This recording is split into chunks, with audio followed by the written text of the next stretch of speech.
Well, hello everyone, and it's an absolute pleasure for me to be here on my first global webinar, World-Class Willpower. And I can assure you, over the next 60 minutes to 75 minutes, we are going to go on a roller coaster ride of what makes an expert, what you need to do in order to unleash world-class willpower, the latest neuroscience on what makes people have huge levels of self-control, and really how to make this year and use it as a leverage point so it's literally the absolute best year of your life yet. First thing I want to do, I want to welcome every single one of you. We have, according to latest count, let me look at what my team has given me, 24,922 people. 24,922 people. I guess we didn't pass 25,000, or maybe we did. But there's a lot of people. There's a lot of people on this webinar right here from over 53 countries. We have people from North America, South America, Europe, Southeast Asia, Malaysia, Singapore, Japan, New Zealand, Australia, literally around the world. And I want to congratulate every single one of you, because whether it's 3 o'clock where you are, or some of you are, it's 1 or 2 o'clock in the morning. But by being here with me on this webinar, you've really displayed a commitment to your personal development, a commitment to learning, a commitment to being your absolute best. And I think that's something that I really want to congratulate you for. So I am going to now, at the beginning of our time together, give you an ovation for being here with me, because I really believe that education is inoculation against disruption. I'll repeat that again because it's so important. Education is inoculation against disruption. I mean, success belongs to the learners. Another way to put it would be to double your success, triple your investment in self-education. To double your success, triple your investment in self-education, in becoming stronger, in developing your mindset, developing your willpower, developing your acumen, developing your thinking, developing your performance. I've worked very hard on this webinar. Like anything I do, I'm either all in or I'm not going to do it. And I said to myself, I want to give you 10x value of your time. You've given me the gift of these 60 minutes, these 75 minutes, and I assure you, I am going to make the next 60 to 75 minutes absolutely worth your time. We are really going to, if I do my job well, this is really going to be a tour de force on how do you literally unleash your willpower? How do you make breakthroughs? How do you get giant things done through the exercise of this natural ability we all have called willpower? To get full value from the webinar, there's 4 things that I recommend that you do. Number 1, be undistracted. Be undistracted. I think a lot of people in the world right now suffer from what I call broken focus syndrome. And let's go to the science. The science says on an average day, the average person is spending 2.1 hours in distraction. On an average day, we're distracted, according to the research, every 11 minutes.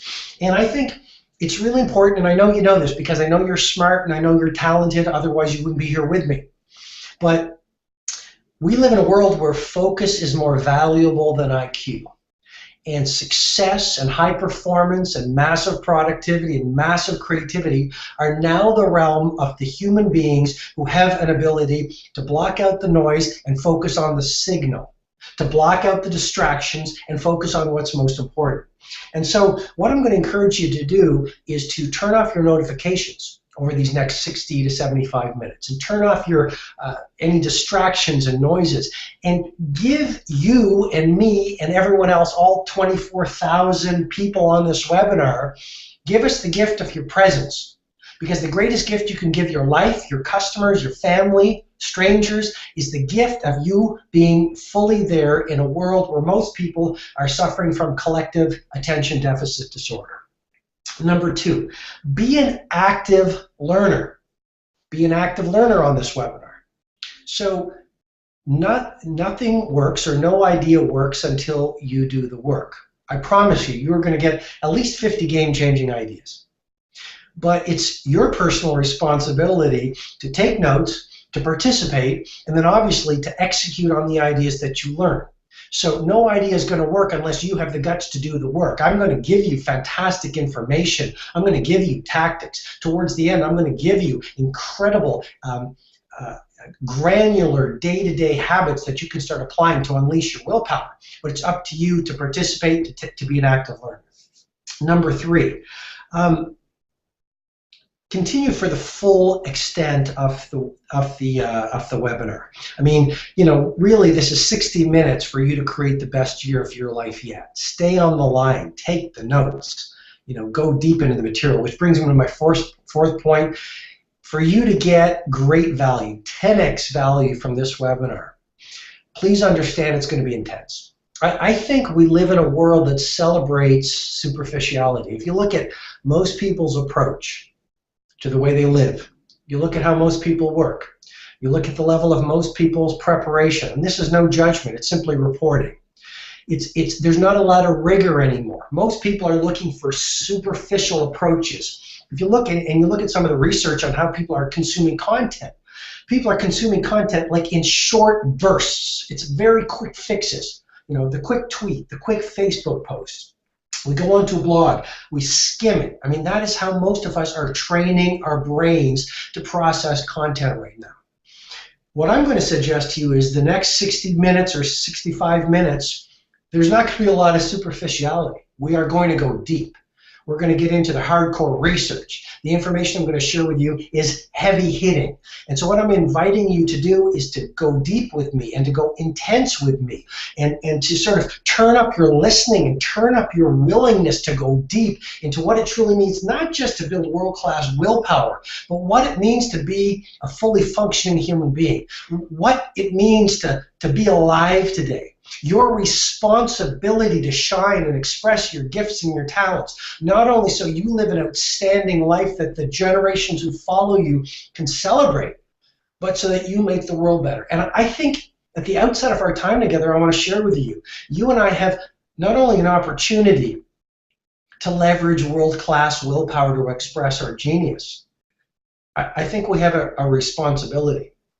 And if you do not step up to the plate and express your potential and use each day as a leverage point to get closer to your mountaintop, and if you do not understand and appreciate that you were born into genius and maybe you've fallen into mediocrity, but you have a responsibility to express your absolute best, not only for your family and for yourself, but for the world, then I think when you get to the end of your life, the world is going to be a lesser place.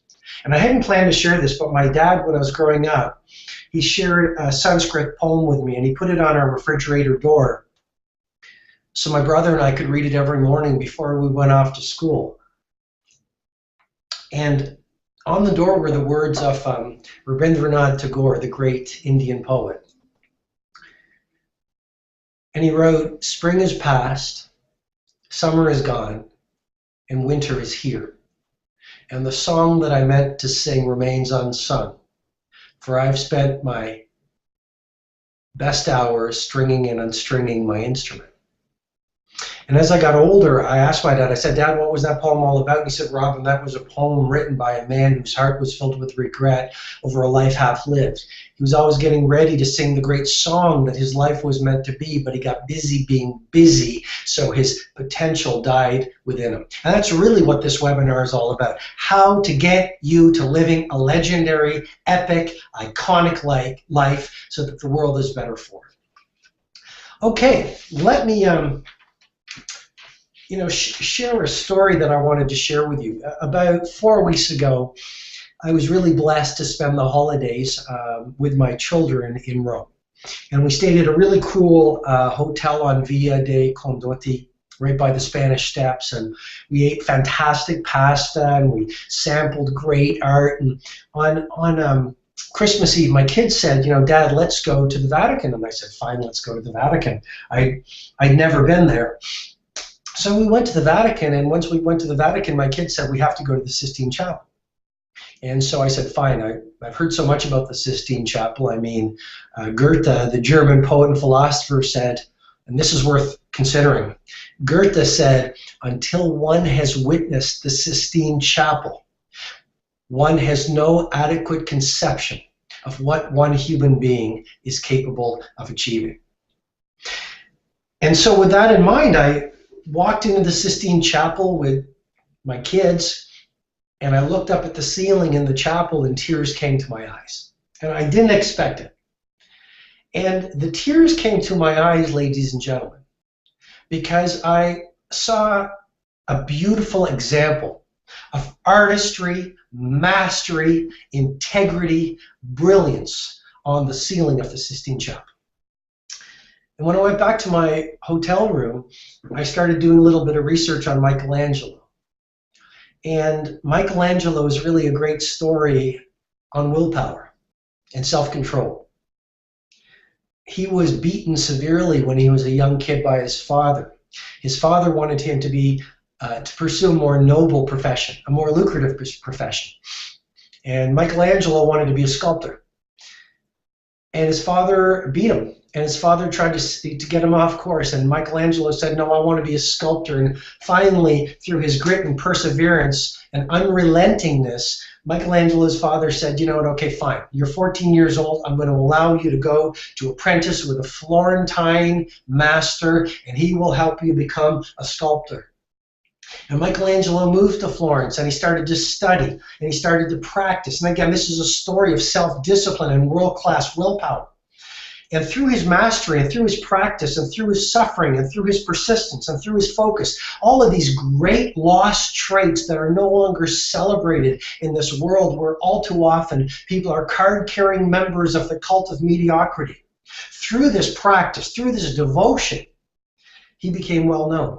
He became known far and wide. He created the beautiful sculptor David. If you go to Museum of Academia in Florence, you will see David. You will see some of his other masterpieces. And part of that whole region started to honor the way that Michelangelo was appearing and performing as a sculptor. Because of his mastery, a lot of the other artists, like Raphael and the Renaissance painters, became jealous. And so they devised a very elaborate and interesting plan to discredit and to ridicule Michelangelo. And Michelangelo's peers went to the Pope, who was Julius II. And they said to the Pope, why don't you get Michelangelo to paint the Sistine Chapel? And the Pope said, sounds good. And so the Pope went over to Michelangelo and said, I want you to restore the greatness of Rome. And the greatness of Rome is now on your shoulders because I want you to paint the Sistine Chapel. And I want you to make it a masterpiece that holds the world in awe when they see it. And Michelangelo replied to the Pope, he said, you know, I'm not a painter. And I've never painted. I'm a sculptor. But Julius II was very persistent, and eventually Michelangelo said, fine, I'm going to agree. And over 4 years, 4 hard years, 4 years that took incredible self-control, incredible grit. We're going to talk about grit in this webinar. Incredible focus, incredible discipline. Michelangelo created the Sistine Chapel. Now, let's put this into perspective. I mean, Michelangelo had never painted fresco before. Michelangelo had to paint something on the ceiling of the Sistine Chapel that people standing many feet below could look up at and see with great detail. Michelangelo dealt with the fact that the painting on the Sistine Chapel was moldy. There were paint issues. He had to deal with the fact that the Pope was very ill and he thought he might not get paid.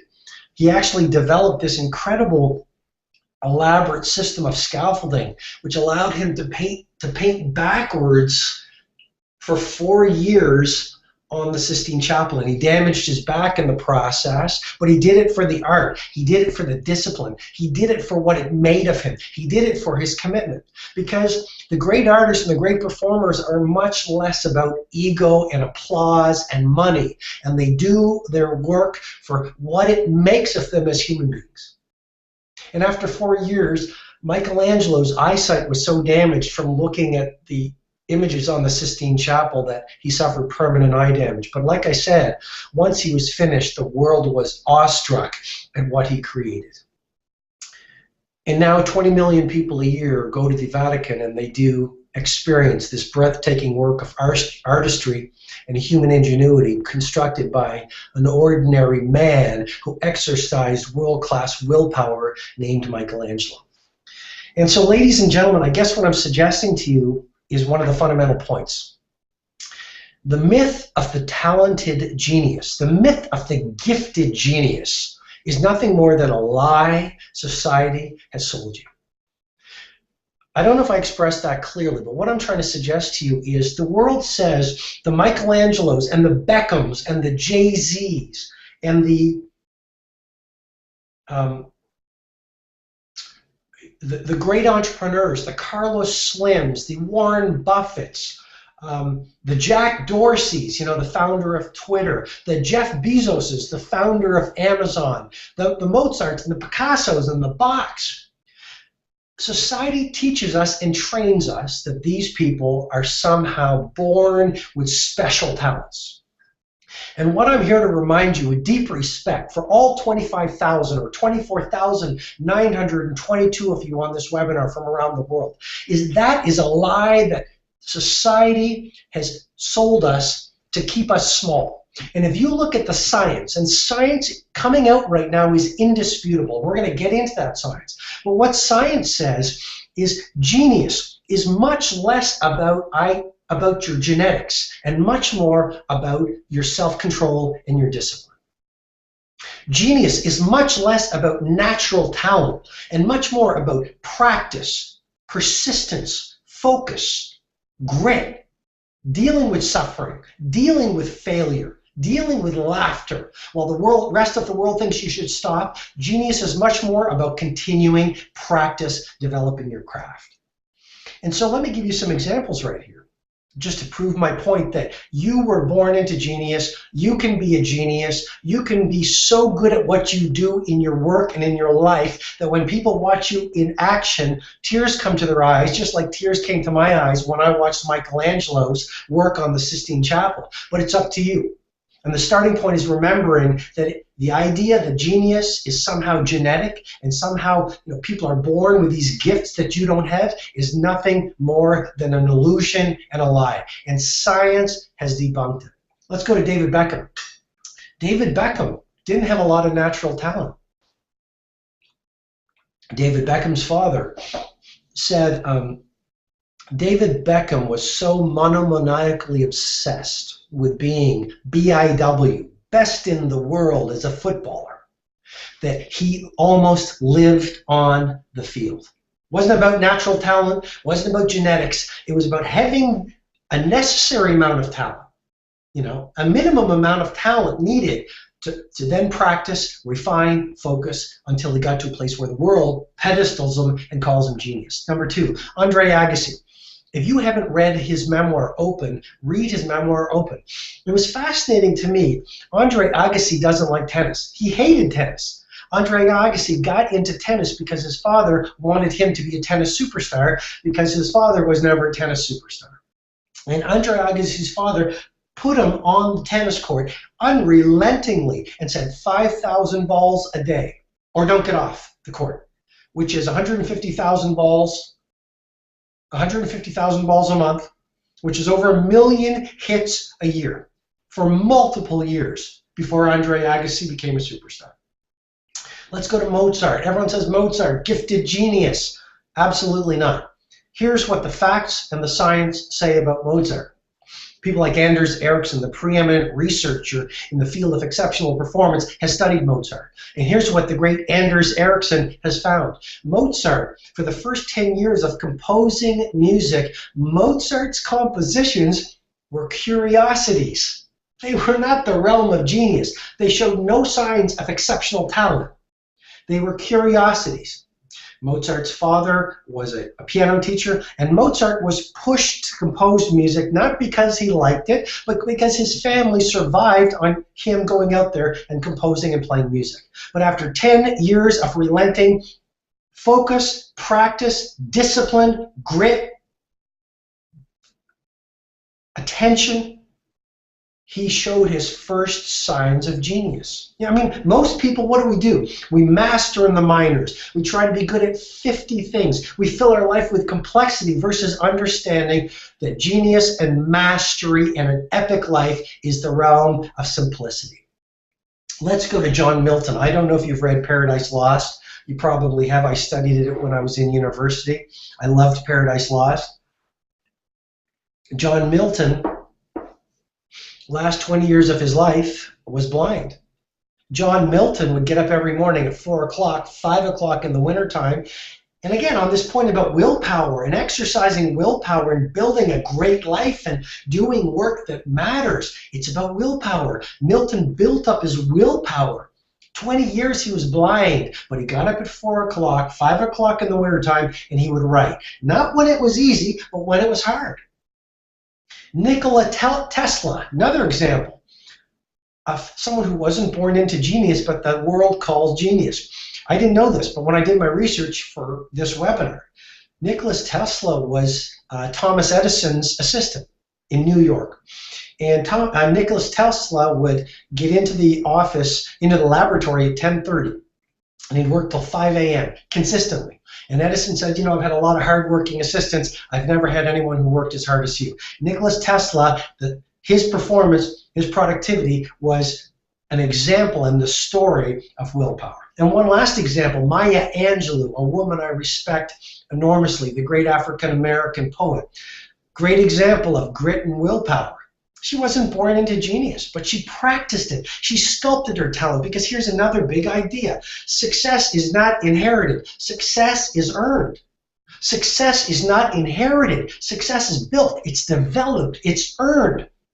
And that's a little scary thought, because it means that your life right now is really a function not of luck, not of genetics, but you have the life you settled for. You have the life you've earned. Your choices have created your results today.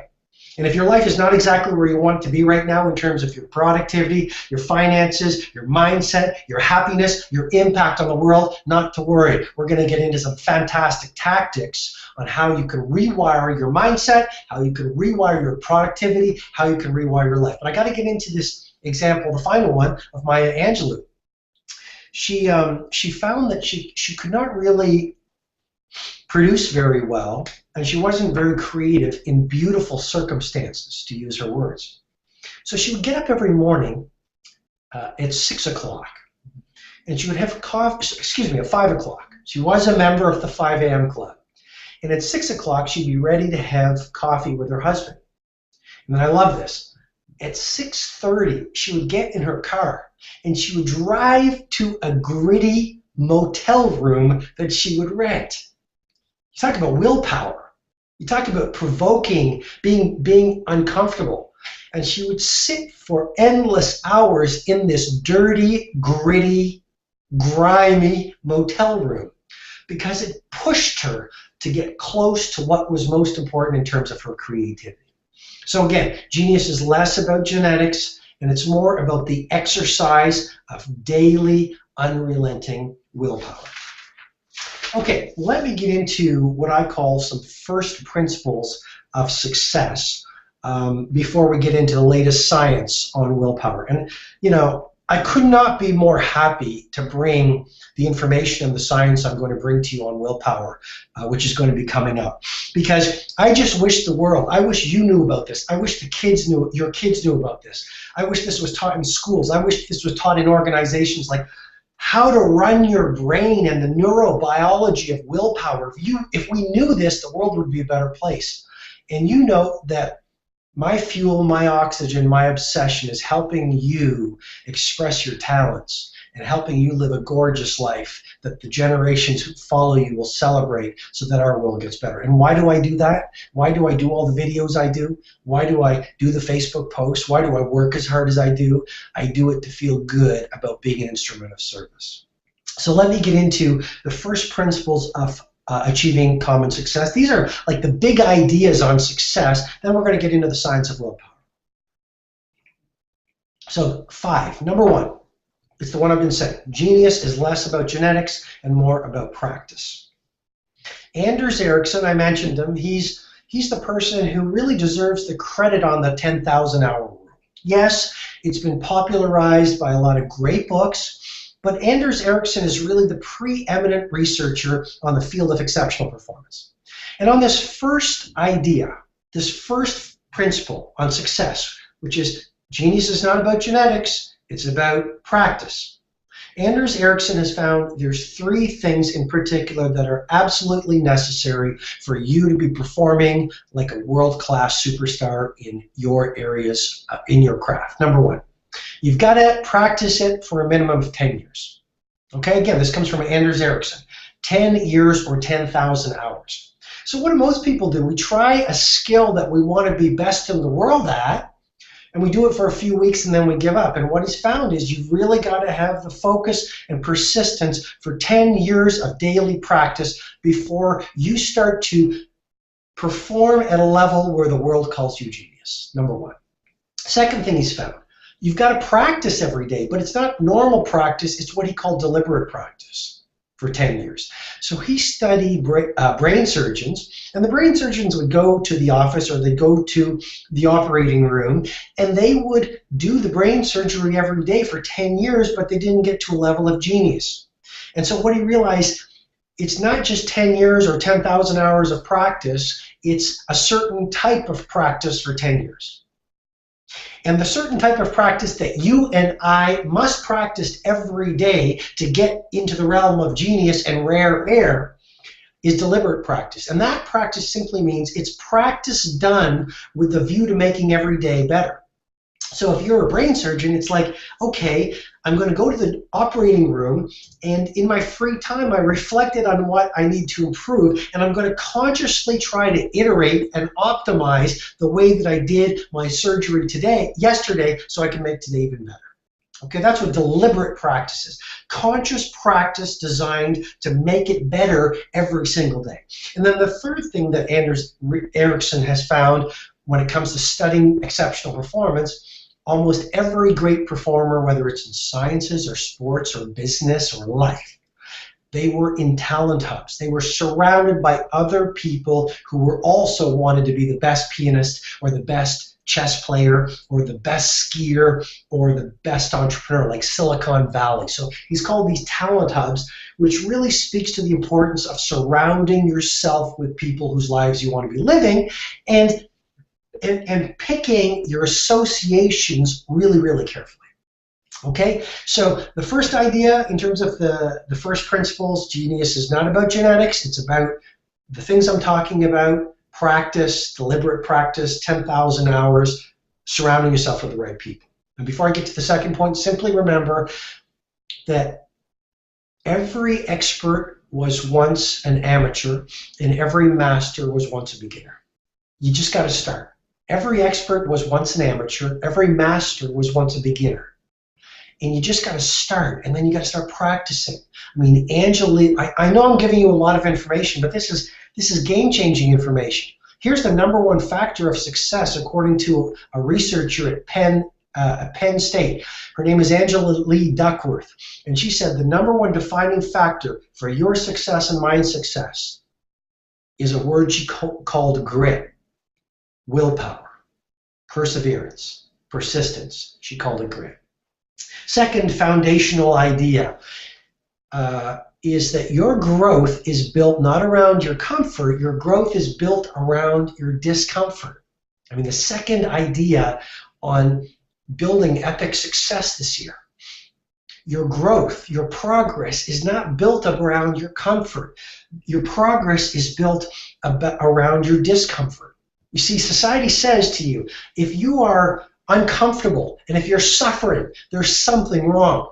And what I'm suggesting to you is when you study exceptional performance, you will realize that all masters suffered. Going to your limits is scary. Challenging your safe harbor is uncomfortable.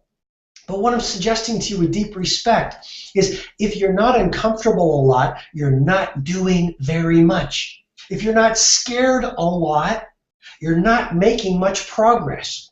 And so this second point is so key, which is I want you to pursue discomfort. I want you to remember that when you go to your edges, the edges of your potential, the edges of your capability, the edges of your mindset, the edges of your genius expands.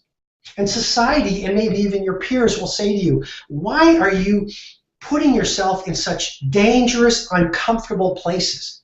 Is something wrong with you? And what I'm saying to you or suggesting to you is if you look at the Picassos and the Beckhams and the triathletes and the Olympic gold medalists, these are people who understood that when you go to the edges of your capability expands. I was in Switzerland 3 weeks ago. I was in a little rustic village called Lausanne, Switzerland. Probably, I don't know, it was about an hour and a half by train from Geneva. And I met up with my ski instructor from New Zealand, who I skied with at the Remarkables in Cornet Peak. I'm sure we've got people on the webinar from New Zealand. So in 2009, I skied in Cornet Peak and at the Remarkables. And so he was teaching in Lausanne this season. So I went to hang out with him. I went to ski with him for a week. And on the first day, Michel, his name is Michel, he takes me up to the top of one of the Swiss Alps at this resort. And I was frightened out of my mind. And please don't think for 1 second, just because I'm leading this webinar, I'm any different from you. I'm just a simple guy who teaches elite performance and who teaches people how to live their absolute best. And I was frightened. So when I was at the top of this mountain with him, my tendency was to lean back into the mountain. And any of you who are skiers, you know that when you're scared out of your mind, the reptilian brain, which is the part of the brain responsible for fear, it starts to scream. And so literally I froze up on the top of the mountain. And what he said to me, he said, Robin, commit to the mountain. Lean into your fear. I mean, that's worth writing down, isn't it? Commit to the mountain, lean into your fear. And something really interesting happened when I just trusted the mountain. And when I did what was so counterintuitive, I mean, rather than clinging to safety on the mountain, I leaned into the mountain. I started to get some angularity, and I started to edge into the mountain. And I actually skied down that mountain in great safety. And my point is simply this. The seduction of safety is more dangerous than the perception of uncertainty. I'm going to repeat that again because I think it's unbelievably important for you and me. The seduction of safety when it comes to our work and our lives and our dreams, that seduction of safety is actually more dangerous than the perception of uncertainty. And so point number 2 is really go for what's dangerous. Go to the places where your fear lives. That's where your growth lies. That's where your performance lies. The project you're most resisting is the project you need to do right now. The dream that most frightens you is the dream you want to do as soon as you finish up today. Number 3,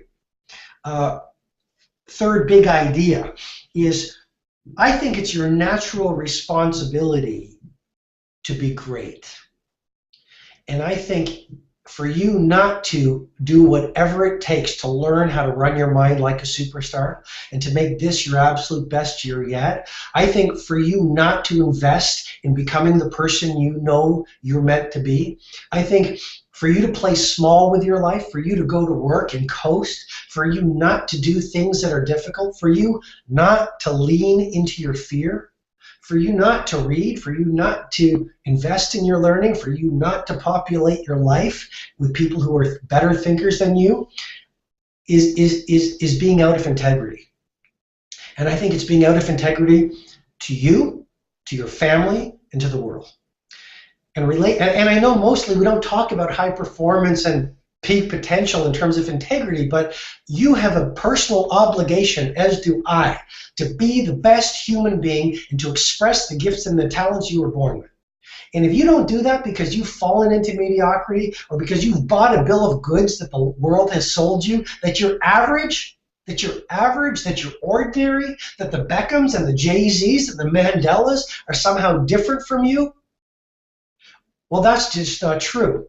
And you are breaching your own integrity and your own responsibility. And if I do the same thing, I'm equally responsible, because the world is less of a place and your family is less happy because you are not living at your best. And related to that, willpower and expressing your potential and playing at genius and creating a life that's legendary is actually the secret to happiness. I went for a little walk before the webinar and I thought to myself, full expression of your willpower is really how you express your genius and how you express the genius you were born into. But it's also the secret to happiness. I mean, we watch Breaking Bad, or we drink too much, or we gossip too much, or we spend too much time on the internet, and we think we're doing that to keep us happy. And you've read my books and you followed me, so you know I believe that victims love entertainment, leaders love education. Ordinary people love leisure, extraordinary people invest in their learning. I mean, I look at the best of the best. I look at the billionaires that I've coached, NBA players who follow my work. Taylor Swift reads my books. FC Barcelona reads The Monk Who Sold His Ferrari. John Bon Jovi read The Monk Who Sold His Ferrari. And I say that simply to share with you. If you look at the best of the best, they are the best of the best and full of passion and excellence and exuberance because they stretch, because they want to be the best. And let's go to the science. Every time you do something uncomfortable, every single time you exercise self-control and willpower, you release a neurotransmitter called dopamine. Dopamine is the secret to happiness. Dopamine is the neurotransmitter of motivation. And it doesn't happen playing Grand Theft Auto 5. It doesn't happen gossiping at the water cooler. It doesn't happen being addicted to distraction. Dopamine is released when you do difficult things, when you are focused, when you achieve a small win and you say, yeah, I did it. Yeah, I know I'm excited. I know I love this material, and I hope it's interesting and valuable to you. Fourth big idea on success is the goal is the process. I need to get into the science of willpower, so let me just finish up on these 5 foundational ideas. Number 4, the goal is the process. Don't get too hung up on achieving your goals this year. More important than achieving your goals, whether it's the new house, whether it's losing 25 pounds, whether it's getting the promotion, whether it's finding the love of your life. Those goals are great, but the real value of the goal is what the process towards the goal makes of you. Key point. And if you look at the Beckhams and the Mozarts and the Zuckerbergs and the Warren Buffetts and the John Bon Jovis, those people are more in love with the process of mastery. I mean, Bach and Beethoven and Shakespeare were in love with the process of moving towards mastery versus the accolades that fame brought. And then the final idea is really, please remember that the secret of all great success lies not in transformation, but in evolution. Here's what I mean by that. I call it the super tiny win effect. The super tiny win effect. If you want to get to world-class productivity, creativity, performance, it's much less about doing something huge on one sunny Wednesday and much more about consistently improving and making small, tiny wins every single day over time. And so what I would say to you, it's a key brain tattoo, but small daily improvements over time lead to stunning success.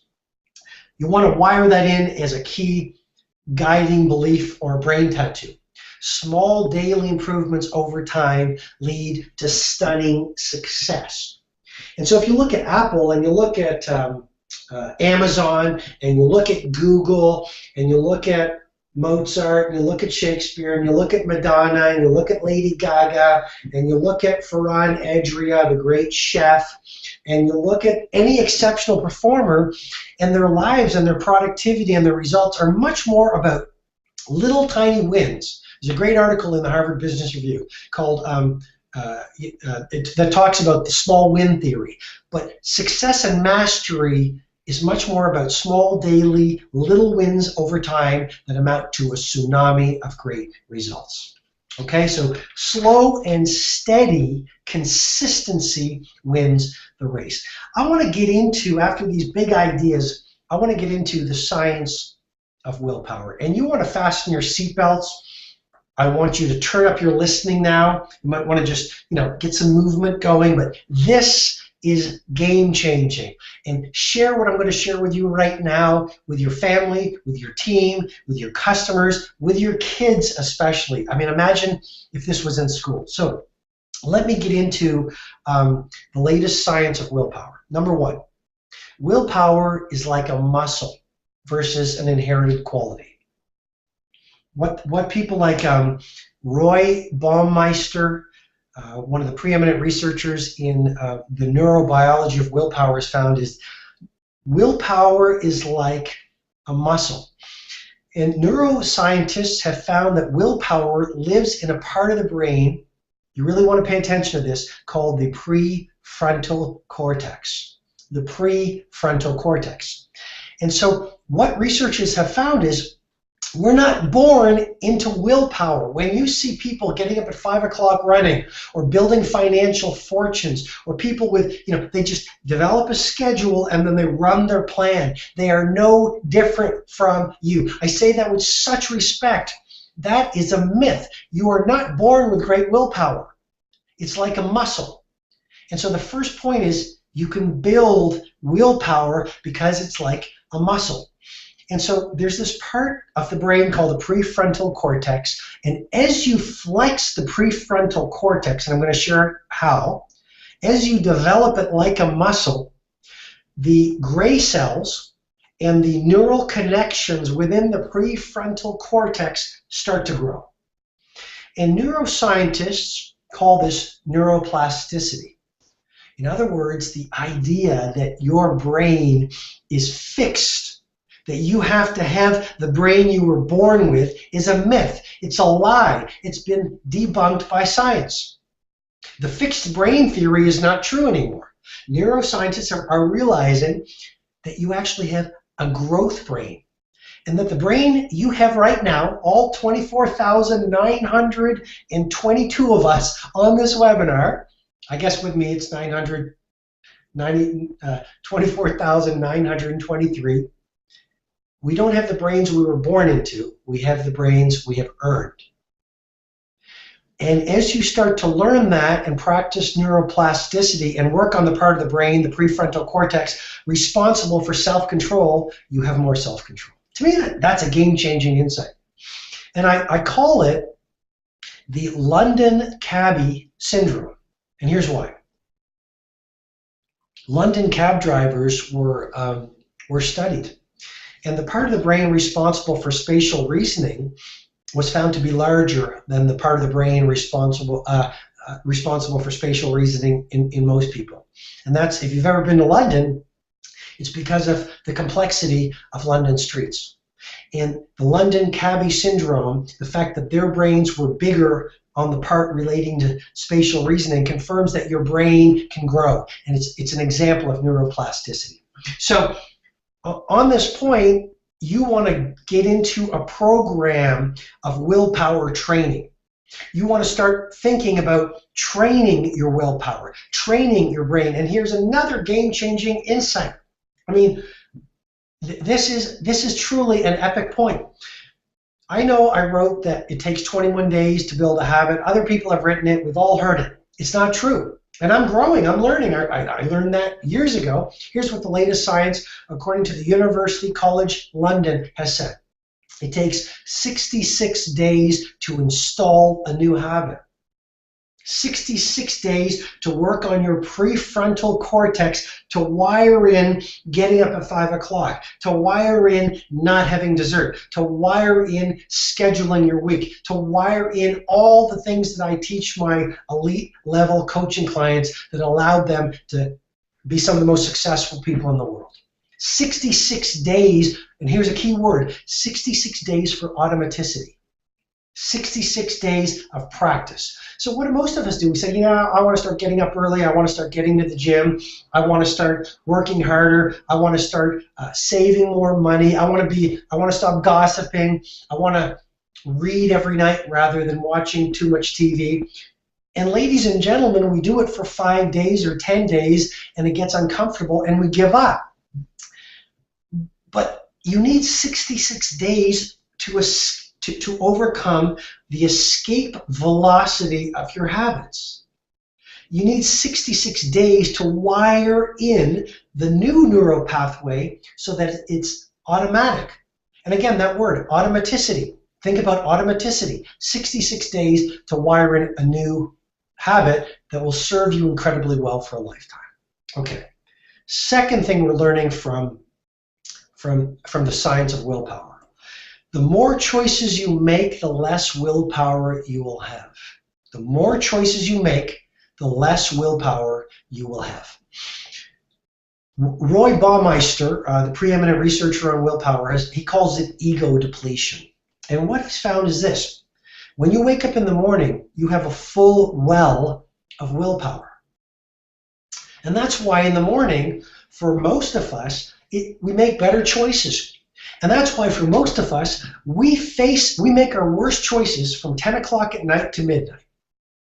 And what Roy Baumeister is teaching us through this concept of ego depletion is as you go through your day and you're making choices like picking up your cell phone and answering the phone and calling your partner and picking up the phone and calling a customer, you're making all these choices. And because of all of these choices, you're exerting your willpower.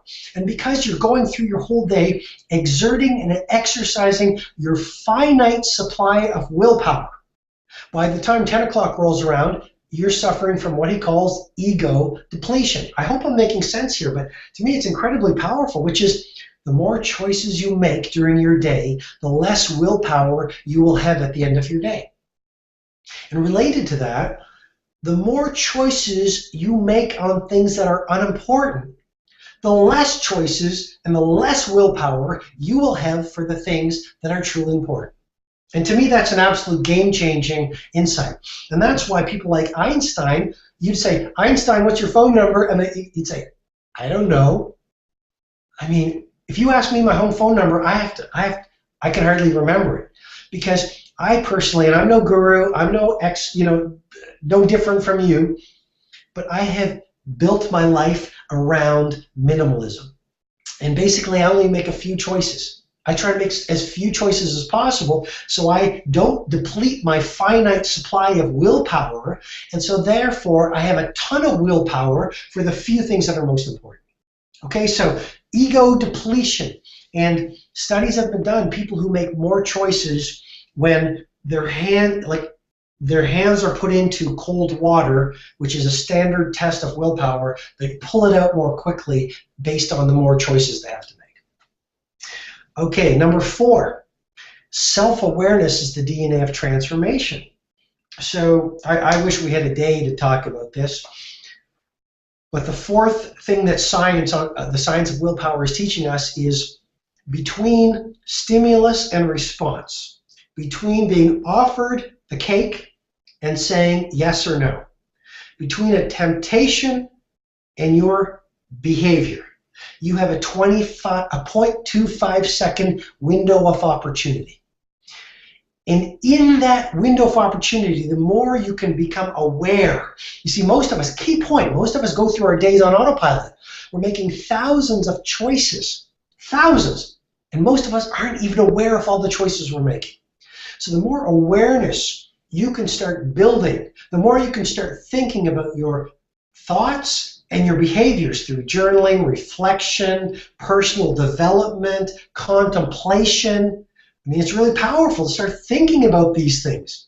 The more that when that stimulus, that temptation shows up, like the chocolate, like wanting to go back to bed at 5 o'clock when you know you should go for a run, the temptation of too much alcohol, too much gossip, too much distraction.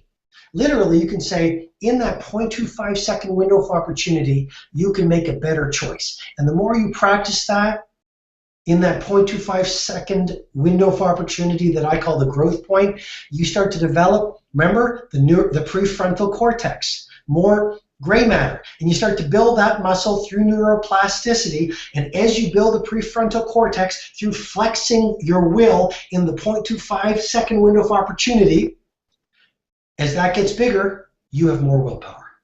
And as you keep on practicing it every day, of course, you are going to develop epic, world-class levels of willpower. Okay, before I get into tactics, let me give you, I don't know if you want this, but let me give you the 3 miracle drugs of willpower based on the science. The 3 miracle drugs of willpower. I mean, anyone want that? I'm sure everyone does. Number 1. And based on science. This is not anecdotal. None of this is motivation. This is hard-hitting science, research, based on my 17 years of working with the best of the best, influencing the NBA players, the NFL players, the rock stars, the royalty, the CEOs I work with, and the clients we work with, like Nike, FedEx, General Electric, IBM, Oracle, Yale University, etc. Okay, the 3 miracle drugs. Number 1. Meditation. Meditation.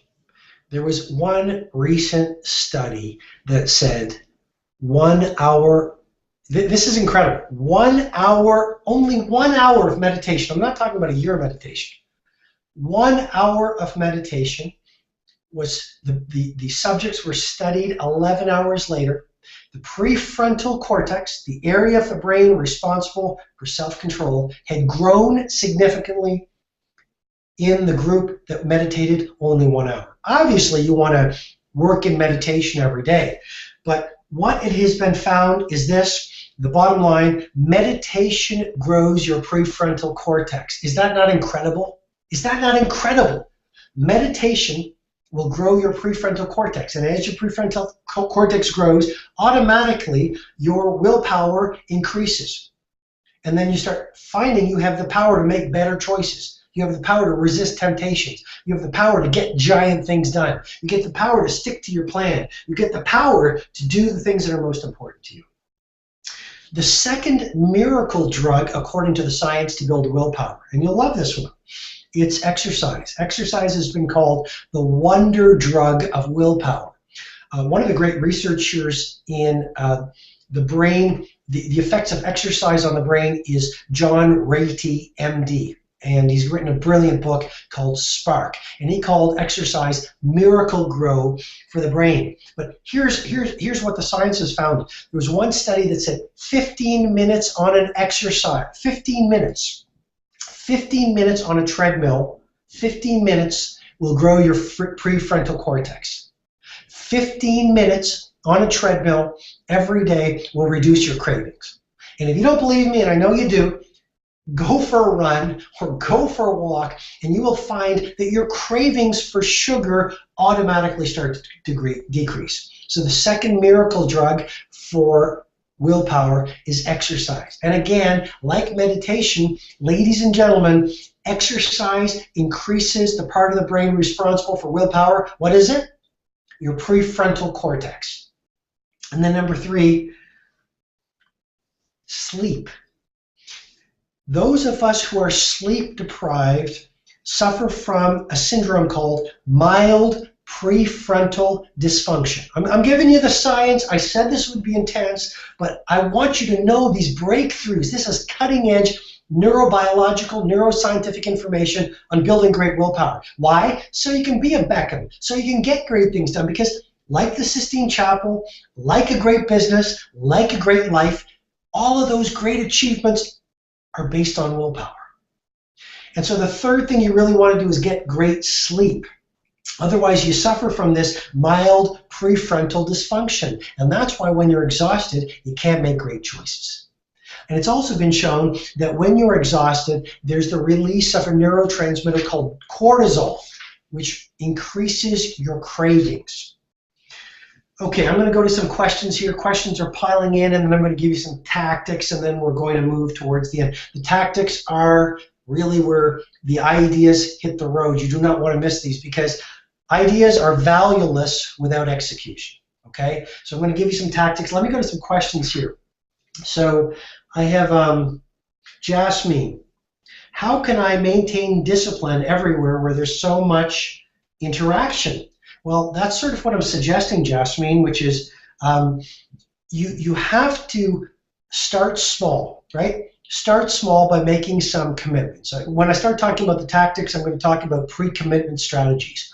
So you might say, to avoid some of the distraction, that 9 o'clock to 12 o'clock every single day, you will turn off your technology. You might say to yourself, Tuesdays and Thursdays, you will work in a distraction-free zone. I mean, you have to start building some structures into your life to get rid of these distractions. Let me go to another question here. What amount of sleep? What role does sleep play in maintaining willpower? I just addressed that one, so that comes from Jayesh. Let me see some more questions here. One more question. Can we get an example of going to the edge of your comfort zone so your comfort zone expands? Absolutely. Let's say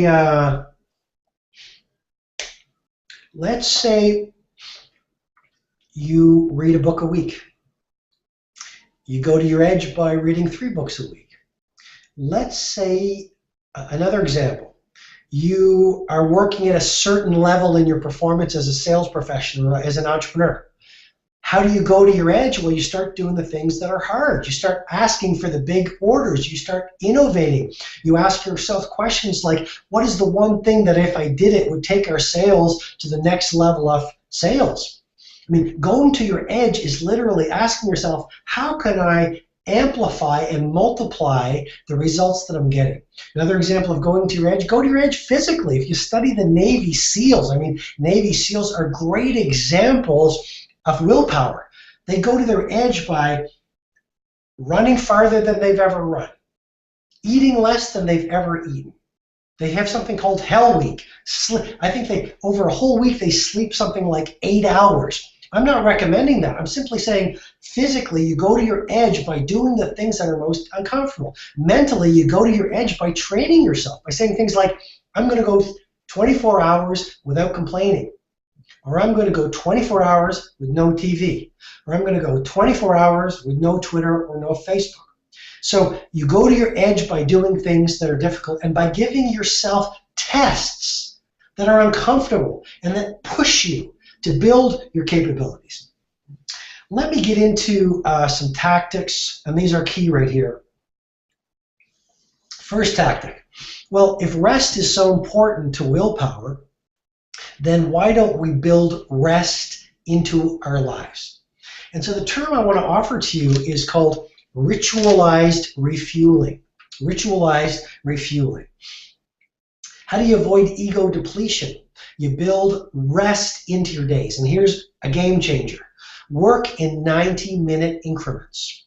Okay, so if you get to work and it's 8 o'clock, pull out your phone or pull out a clock or your smartphone and set it for 90 minutes. And for those 90 minutes, work in an intense burst of total focus and performance. And then take 10 minutes and rest.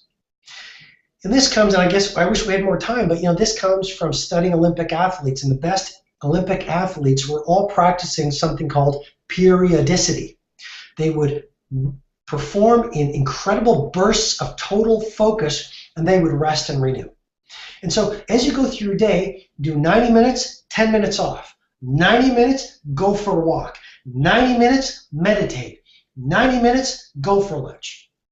Second thing, every day, every week, one day, no technology, no work, total rest, total recovery. And then finally, I know this is a bit disruptive, every 6 weeks, take a weekend off or take a week off if you're an entrepreneur and you can, run your own business. But you will find then that you have much higher amounts of self-discipline by building rest into your days, into your weeks, and your months. Second tactic, if exercise is one of the 3 wonder drugs of willpower, then every day you want to do some form of movement and exercise. Okay? And here's what I recommend. The first 20 minutes of your day, you absolutely must exercise. And again, exercise will then grow the prefrontal cortex, which automatically, as that becomes more dense, more gray matter, you will have more willpower. First 20 minutes of your day in exercise. It could be skipping, it could be doing burpees, it could be doing push-ups, it could be swimming, it could be going for a run. You can just do it in your bedroom, but 20 minutes, an absolute red line at the beginning of your day. Watch what happens in terms of your willpower. Number 3, in terms of a tactic, the vocabulary of can. Your words are powerful. You cannot develop world-class willpower. You cannot create epic results saying, I can't all day long. I hate this. I'm not someone who can exercise. I'm just weak. Your words are unbelievably powerful. And so no more victim speak. Start using the vocabulary of I can. I will do this. I will get a discipline. Start using declarations every day to rewire your mindset. I am a disciplined person. I have a will of iron and a mind of steel. Repeat that 100 times a day so you start reprogramming your self-identity and your self-conscious. 4th tactic, deliberate minimalism. Deliberate minimalism. I spoke about that. High performance, productivity, getting giant things done is much less about what you do and much more about what you don't do. You really want to make this year the year you become a master of the diplomatic no.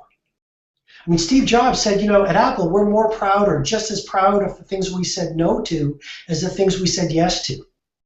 And if you look at Beckham and you look at Tiger Woods and you look at Mandela and you look at Mother Teresa and you look at Bach and you look at Shakespeare and you look at Lady Gaga and you look at Buffett, they all had one thing in common. They had a monomaniacal focus on one or two things. And again, let's go to Roy Baumeister, ego depletion. If you're making choices, too many choices, then you're going to have less willpower to make choices on the things that are most important. And what was the term he called it? Ego depletion. And so all geniuses and all masters have literally built lives of simplicity. So they avoid ego depletion. And basically they make only a few choices around the best things, which gives them huge amounts of willpower.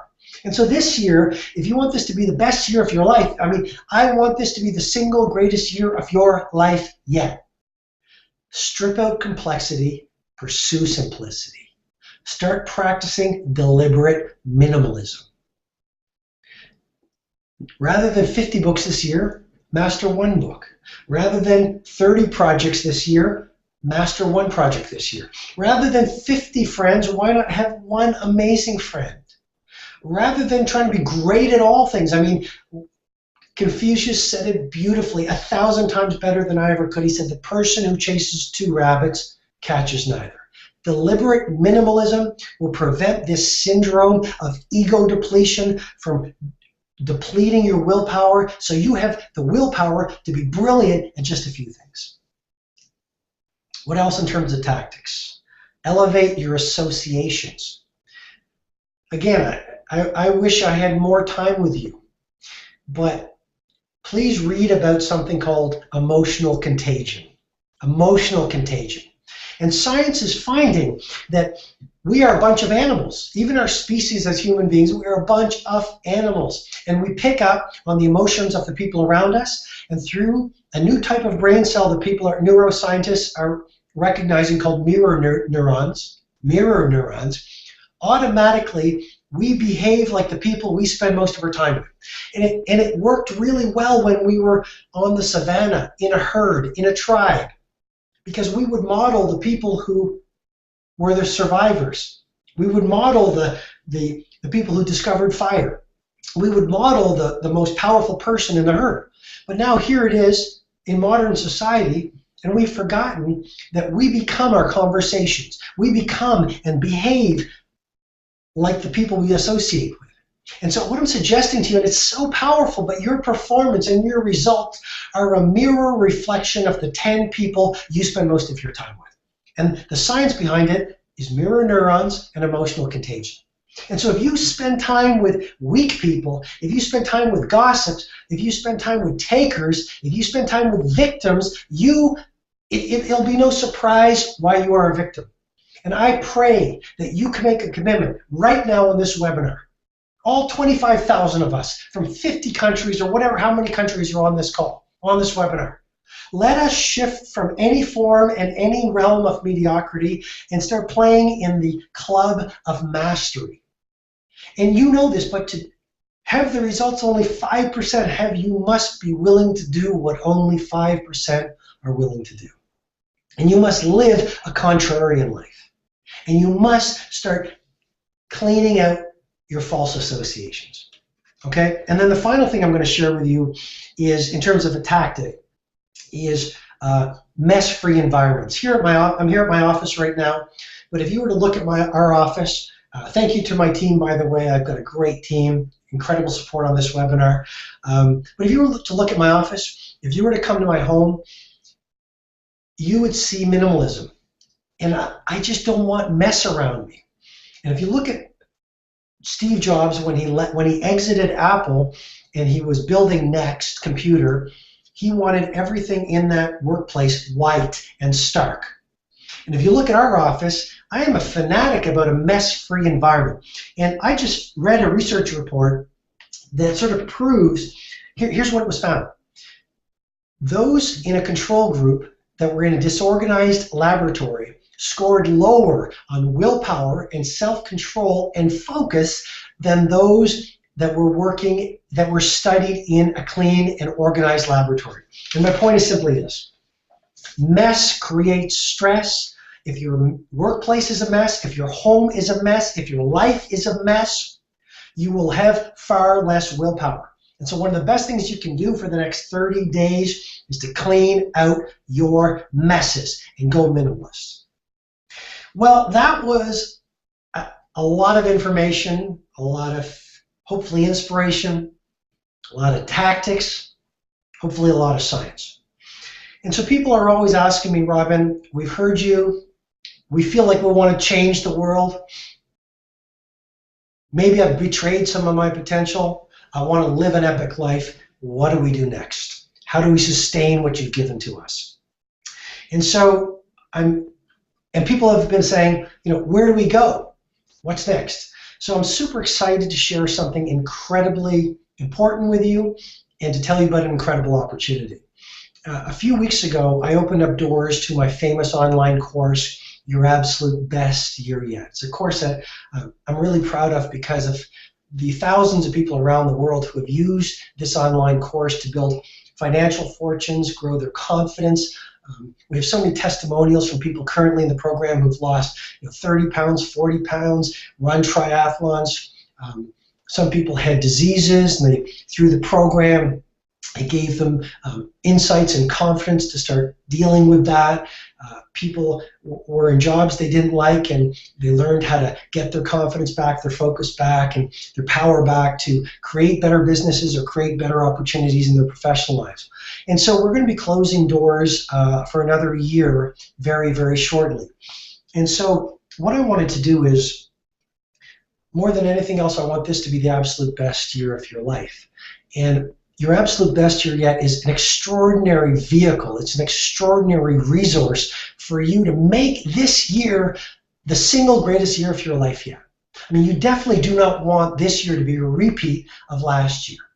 But you know this. If you don't make some new choices, if you don't make some new commitments, then this year will be last year. And next year will be the same year. And you do not want to get to the last hour of your last day and say, I coasted through life and I left most of my potential, my genius, my willpower, my passion, my love on the table. And so I want to tell you about this program that's really taken me 17 years of working at this to really bring together. In Your Absolute Best Year Yet, it's an online program like I'm sharing with you. It's, first of all, you get 9 life-changing video modules. that my private coaching clients pay $12,000 for. So you get all 9 of these modules for the lifetime. You can watch them for the lifetime of the site, these 9 video modules. You then get 12 webinars, 12 pre-recorded webinars, which walk you through how to build epic willpower, how to unleash your confidence, how to think like a Navy SEAL so your mindset's unbeatable. I mean, it's a complete system from A to Z for personal development, self-mastery, building a legendary life this year.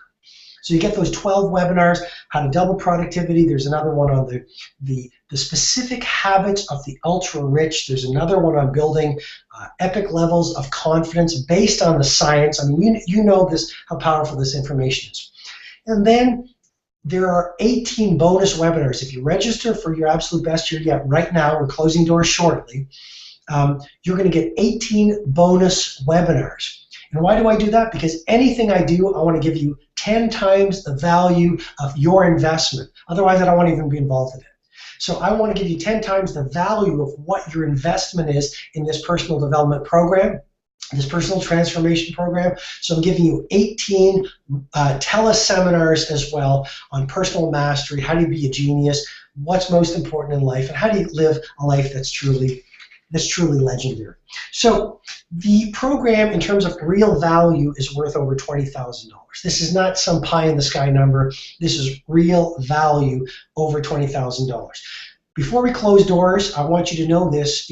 I'm offering the entire program right now, so that's all 9 webinars, all 12 pre-recorded webinars, the 9 video modules, the 12 pre-recorded webinars, the 18 teleseminars, as well as there's a community. Right now on the site, there are thousands of people interacting, supporting, sharing. I mean, we need that to get to our absolute best. So you actually get membership in the community as well. So it's all $477. Why do I do that? Why do I give you a program that's worth over $20,000 for $477? Why do I take all the risk and put it on my own shoulders by giving you a 30-day money-back guarantee? I mean, join the program right now. If you're lucky enough to get one of the remaining memberships before we close the doors, go into the program. If after 30 days it's not everything I said, you don't love it, we'll give you your money back, no questions asked. Why am I doing that? Because I want you to try the program. I want you to go through, just be fair to me, go through the material, go through the program, because you will see how powerful it is. And it will start giving you results that you haven't been able to see in years, and it will inspire you, and it will give you the kinds of game-changing insights that you have received on this webinar. Okay, so there's a button on the right of your screen. Click on the button. We're closing doors shortly. There's roughly 25,000 people on this webinar right now. So obviously, not everyone is going to be able to get one of the last block of memberships before we close doors. If I were you, I encourage you to get off the fence. There's absolutely no risk to this. 30-day money-back guarantee. Thousands of people have changed their lives with your absolute best year yet. Click on the button that says go ahead, and I will see you in the program, and you're going to actually start the program today, and you can start interacting with the people in the program today, and you will totally be blown away by the value that I'm giving and how much I'm trying to help in this program. If the program's not right for you, no problem. I hope I've given you tens, if not 50 plus ideas in the webinar that will help you build world-class willpower. But if you're ready to make this year the single greatest year of your life yet, I want to work with you. I would love to serve you, and I would love to teach you and walk you through how to make this year the year you change the game, so that you started living your potential, so that you don't get to the end and say, my music is still within me, and I coasted along and I was busy being busy, but I didn't change the world. And I think that's, the true definition of heartbreak. So for everyone from around the world who has made time from your valuable day to be with me here on this world-class willpower webinar, I don't do these very often. This was the first global one I've ever done. I want to say thank you. I want to say go get your dreams. I want to say remember that you were born into genius. Clean out any mediocrity. I want to remind you that it's your responsibility to go out there and express your best for your family and for the world. And I want to wish you every possible success this year. Green lights, my very best. 100 thanks for giving me the gift of your time. I hope the webinar has been a vehicle of service, and I hope I've been helpful. Take great care, and I'll see you very soon.